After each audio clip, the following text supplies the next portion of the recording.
जय अगस्तेश्वराय नमो नमः।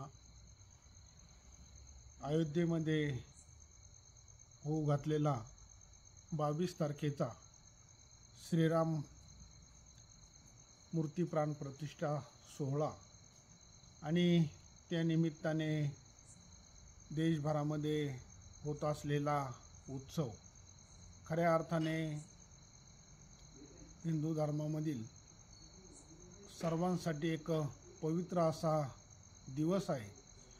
त्या निमित्ताने देशभरामध्ये सर्व भाविकांनी जो उत्साह आणि नियोजनामध्ये कार्यक्रमाचं होत असलेलं नियोजन, त्यामध्ये महाराष्ट्रातील अहमदनगर जिल्ह्यातील अकोले तालुक्यामधील महामुनी अगस्त्य ऋषी आश्रमामध्ये सुद्धा अत्यंत भव्य दिव्य असं नियोजन या प्रभू श्रीराम मूर्ती प्रतिष्ठेच्या निमित्ताने करण्यात आलेलं आहे।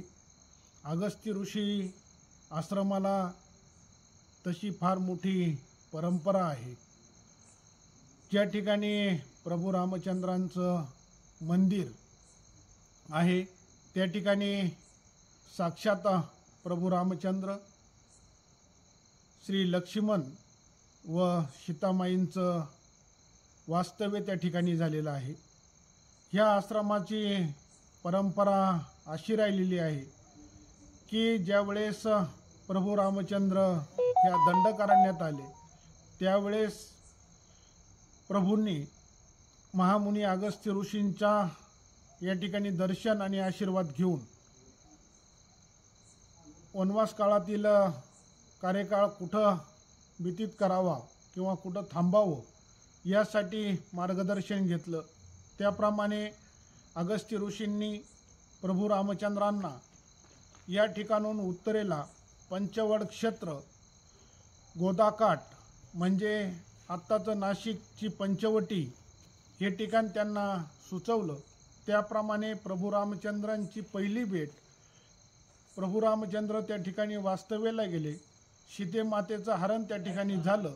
ते परत आणण्यासाठी काय केलं पाहिजे त्याचं मार्गदर्शन घेण्यासाठी प्रभू रामचंद्र ह्याच अकोल्यातील अगस्त्य ऋषी आश्रमामध्ये आले। त्या ठिकाणी रावणाचा वध करण्याचा जो बाण होता तो बाणसुद्धा ह्याच अगस्त्य ऋषींच्या आश्रमातून अगस्त्य ऋषींनी प्रभू रामचंद्रांना दिला। ही दुसरी भेट। आणि ज्या वेळेस लंकेमध्ये रामाने रावणाचा त्या ठिकाणी वध केला आणि परतीच्या प्रवासामध्ये अयोध्येला जात असताना प्रभू रामचंद्र याच आश्रमामध्ये अगस्त्य ऋषींच्या आश्रमात येऊन अगस्त्य ऋषींचा आशीर्वाद त्यांनी घेतला आणि या ठिकाणून अयोध्येसाठी त्या ठिकाणी गेले। खरं म्हणजे एक दिवसाचं वास्तव्य प्रभू रामचंद्रांचं या ठिकाणी झालं।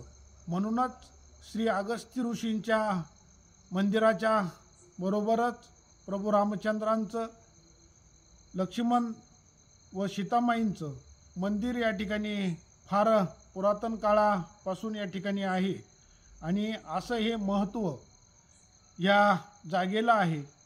आता जे अयोध्येमध्ये मंदिर स्थापित होत आहे, मूर्ती प्राण प्रतिष्ठा त्या ठिकाणी होते, त्यांच्या समवेत अनेक जे मंदिरं स्थापित होत आहेत त्यामध्ये अगस्त्य ऋषींचं सुद्धा मंदिर स्थापित होत आहे। आणि खऱ्या अर्थाने महामुनी अगस्त्य ऋषींचा ह्याच ठिकाणच्या मूर्तीची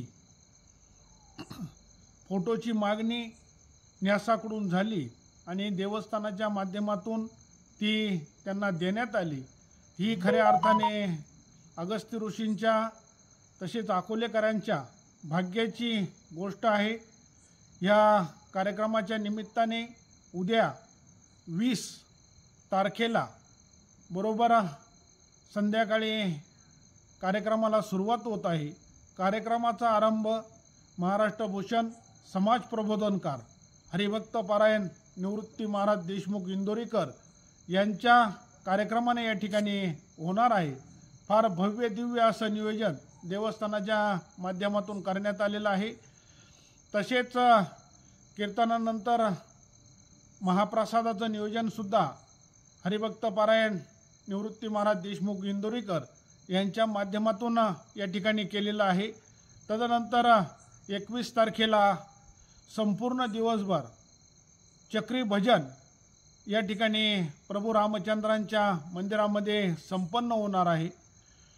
22 तारखेला मूर्ती प्राण प्रतिष्ठेच्या मुहूर्तावर या ठिकाणी भव्य दिव्य असा कार्यक्रम संपन्न होऊन या ठिकाणी महाआरतीचं नियोजन या ठिकाणी केलेलं आहे। देवस्थानचे सन्माननीय अध्यक्ष ॲडव्होकेट के.डी. धुमाळ साहेब तसेच सर्व विश्वस्त मंडळ हे या सर्व कार्यक्रमाचं नियोजन करत आहेत।